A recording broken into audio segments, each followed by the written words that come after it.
رمضان میں ماشاءاللہ سب لوگ 30 دن نمازوں کی پابندی کرتے ہیں، زکوٰۃ اور صدقات کی پابندی کرتے ہیں اور تمام وہ اعمال جس سے اللہ راضی ہوتا ہے وہ کر رہے ہیں۔ 30 دن گزرنے کے بعد کایا ایسی پلٹ جاتی ہے جیسے کچھ ہوا ہی نہیں تھا۔ ایک چاند امت مسلمہ میں ایسی تبدیلی لاتا ہے کہ لوگ رمضان میں راستے تک میں نماز پڑھتے ہیں اور ایک چاند نکلتا ہے جو ٹریننگ کے خاتمے کا اعلان کرتا ہے۔ آپ نے تقویٰ اختیار کیا، آپ نے ذکر کو اختیار کیا، آپ نے خرچ کرنے کی عادت ڈالی، نظروں پر کنٹرول کیا، آپ نے اپنے اعمال اور افعال کو صحیح کر لیا تھا، اپنے معاملات کو صحیح کر لیا۔ سورہ البقرہ 183 آیت میں اللہ فرماتا ہے، اے لوگوں جو ایمان لائے ہو، تم پر روزے فرض کیے گئے اور یہ کوئی نئی بات نہیں ہے، صرف تم ہی نہیں ہو جن پر روزے فرض کیے گئے، تم سے پہلے کے لوگوں پر ہم نے روزے فرض کیے تھے۔ کیوں؟ تاکہ تم اللہ کا ڈر اختیار کرو۔ تو روزوں کا مقصد ہے ٹریننگ دینا۔ کس چیز کی ٹریننگ دینا؟ اللہ کا ڈر اور اللہ کا تقویٰ کیا ہے؟ ہر اس چیز کو بجا لائیں جو ہمارا رب ہمیں حکم دیتا ہے اور ہر حرام کردہ چیز سے نفس کو بچائیں جو تقویٰ ہے۔ خود روزے کی فرضیت کا مقصد اللہ رب العزت بیان کر رہا ہے۔ جب رمضان آتا ہے تو ہمارے اور آپ کے دماغ میں یہی چلتا ہے کہ افطار کے لیے کون کون سا آئٹم بنے گا، سحری میں کیا کیا تیاریاں رہیں گی اور کیا کیا کیا جائے کہ صحت اچھی رہے۔ یہ ساری تیاریاں ہم کرتے ہیں اور صحابہ کی تیاری یہ ہوتی تھی کہ رمضان میں کتنے زیادہ قرآن اور نفلی عبادت کر لیا جائے اور زیادہ سے زیادہ اذکار کر لیا جائے، کیونکہ ہو سکتا ہے اگلا رمضان ملے کہ نہ ملے۔ یہ تھا ان کا حال۔ جس مقصد کے تحت ہمیں یہ مہینہ ملا تھا ہم نے چھوڑ دیا اور صحابہ رضی اللہ عنہ شعبان سے ہی رمضان کی تیاریوں میں لگ جاتے تھے۔ سبحان اللہ۔ اللہ ہم سب کو بھی صحابہ والا زندگی نصیب فرمائے، آمین۔ مستدرک الحاکم 1568۔ نبی اکرم صلی اللہ علیہ وسلم نے فرمایا، میں رات سویا ہوا تھا، میرے پاس 2 لوگ آئے اور مجھے اٹھا کر ایک پہاڑ پر لے گئے۔ اس کی چڑھائی بہت مشکل تھی، میں نے کہا میں نہیں چڑھ سکتا۔ وہ مجھے بغل سے اٹھا کر اوپر لے گئے۔ اوپر میں نے شدید چیخو پکار سنی اور میں نے دیکھا کہ کچھ لوگ الٹے لٹکے ہوئے ہیں اور ان کے جبڑے چیرے جا رہے ہیں۔ حضور صلی اللہ علیہ وسلم نے پوچھا، یہ کیا ہو رہا ہے؟ لوگوں نے کہا، آپ کی امت کے وہ لوگ ہیں جو افطار جلدی کر لیتے تھے، مطلب وقت سے پہلے افطار کر لیتے تھے، اس لیے ان کے جبڑے چیرے جا رہے تھے اور خون نکل رہا تھا اس میں سے۔ تو جو روزہ چھوڑ دیتے ہیں ان کا کیا ہوگا؟ کیونکہ روزہ فرض عبادت ہے۔ کیا قیام اللیل کا اہتمام کریں، صدقہ جکات میں اضافہ کریں، ذکر و اذکار کریں، نماز میں اضافہ کریں یعنی فرض کے علاوہ نفلی عبادت کریں، صلہ رحمی میں اضافہ کریں، غریبوں کو افطار کرائیں۔ اگر آپ یہ سوچیں کہ یہ نہیں ہو سکتا تو ایسا نہیں ہے، یہ سب ہو سکتا ہے کیونکہ اللہ مدد کرے گا۔ آپ صحابہ کی زندگی دیکھیے تو آپ کو معلوم ہوگا کہ وہ دوسرے کو کھلاتے تھے تو اللہ اتنا دیتا تھا کہ کوئی انتہا نہیں ہوتی تھی۔ صدقات کا خوب اہتمام کریں، توبہ اور استغفار خوب کریں۔ مشکوٰۃ المصابیح 2099۔ حضور صلی اللہ علیہ وسلم کثرت سے رمضان کے مہینے میں قرآن پڑھتے تھے۔ آپ بھی رمضان کے مہینے میں کثرت سے قرآن پڑھیں اور کوشش کریں کہ ترجمے اور تفسیر کے ساتھ پڑھیں تاکہ آپ کو سمجھ میں آئے کہ اللہ پاک نے قرآن میں کیا بتایا ہے۔ ابن ماجہ 1644۔ حضور صلی اللہ علیہ وسلم نے فرمایا، ایک رات ایسی آنے والی ہے جو منزلت اور اہمیت کے اعتبار سے اتنی اہم ہے کہ 1000 مہینوں سے افضل ہے۔ جس نے اس رات کو پایا اس نے تمام خیر و اچھائی کو حاصل کیا اور جس نے اس رات کو چھوڑ دیا اس نے تمام خیر کو چھوڑ دیا۔ اس کی گواہی قرآن نے سورہ قدر میں دی ہے۔ یہ رات 5 راتوں میں ڈھونڈا جاتا ہے، 21، 23، 25، 27، 29 اور آپ سب کوشش کریں ان راتوں میں جاگنے کی۔ ابن ماجہ 1643 میں بتایا گیا کہ اللہ پاک ہر افطار کے وقت جہنم سے آزادی دیتا ہے۔ اعتکاف کریں، اس مہینے میں خوب دعائیں کریں، عورت پاک یا ناپاک ہر حال میں دعا مانگ سکتی ہے۔ مشکوٰۃ المصابیح 2355۔ اور میت قبروں میں انتظار کرتی ہے زندہ لوگوں کی دعاؤں کا، جیسے ڈوبتے کو تنکے کا سہارا ضروری ہے ویسے زندہ لوگوں کے لیے بھی دعاؤں کا کرنا بہت ضروری ہے۔ جنت کے لیے دروازے کا اللہ پاک نے خاص استعمال روزے داروں کے لیے کیا ہے، اس کا نام ریان ہے۔ مشکوٰۃ المصابیح 4۔ حضرت ابن عمر رضی اللہ عنہ کہتے ہیں، رسول اللہ صلی اللہ علیہ وسلم نے فرمایا، اسلام کی بنیاد 5 چیزوں پر رکھی گئی ہے۔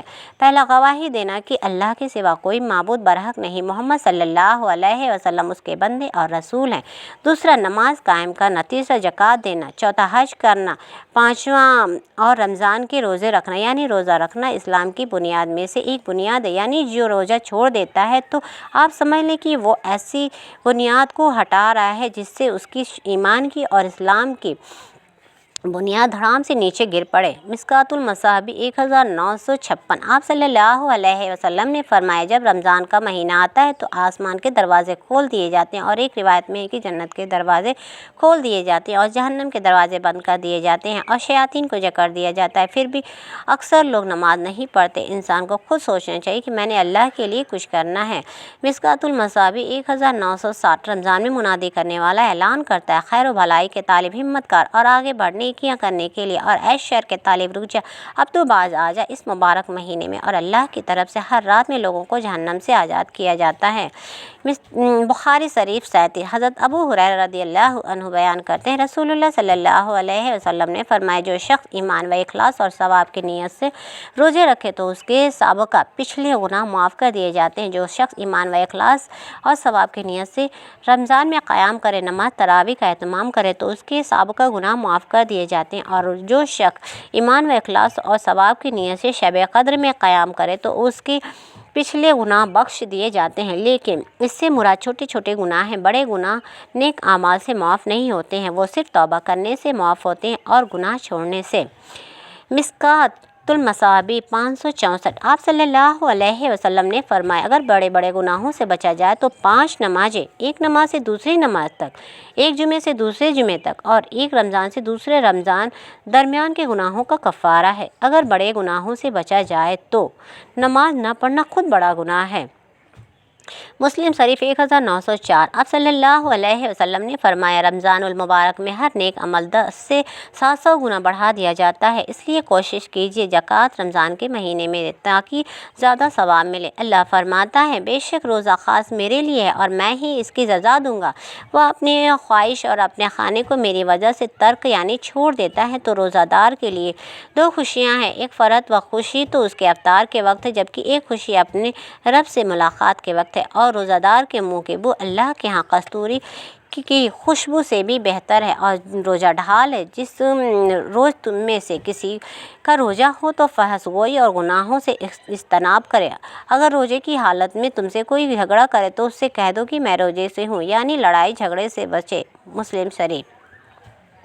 बुखारी शरीफ 1903। हज़रत अबू हुरैरा रज़ियल्लाहु अन्हु बयान करते हैं, रसूलुल्लाह सल्लल्लाहु अलैहि वसल्लम ने फरमाया, जो शख्स रोज़ा की हालत में झूठ और बुरे अमाल तर्क नहीं करता यानी नहीं छोड़ता तो अल्लाह को कोई ज़रूरत नहीं कि वह शख्स अपना खाना पीना तर्क कर दे यानी छोड़ दे, तो अल्लाह को उसके भूखा प्यासा रहने की कोई परवाह नहीं। यानी वह समझ रहा है मैं भूखा प्यासा हूँ, झूठ भी बोल रहा है, अमानत में ख़यानत भी कर रहा है, गुनाह भी कर रहा है और रोज़े की हालत में बेहुदा फिल्में भी देख रहा है, तो ऐसा करना बिल्कुल नहीं चाहिए, बल्कि सिर्फ अल्लाह ताला को राज़ी करने की कोशिश करनी चाहिए।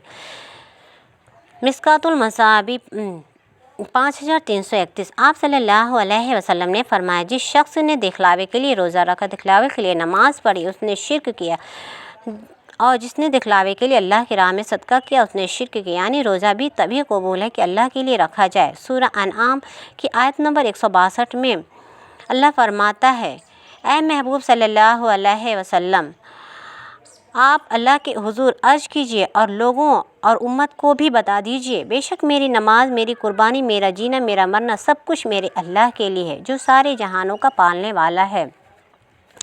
अल्लाह रब्बुल इज़्ज़त से दुआ है कि कहने सुनने से ज़्यादा अमल करने की तौफीक अता फ़रमाए। हम तमाम को रमज़ान को सही तरीके से अमल करने की तौफीक दे।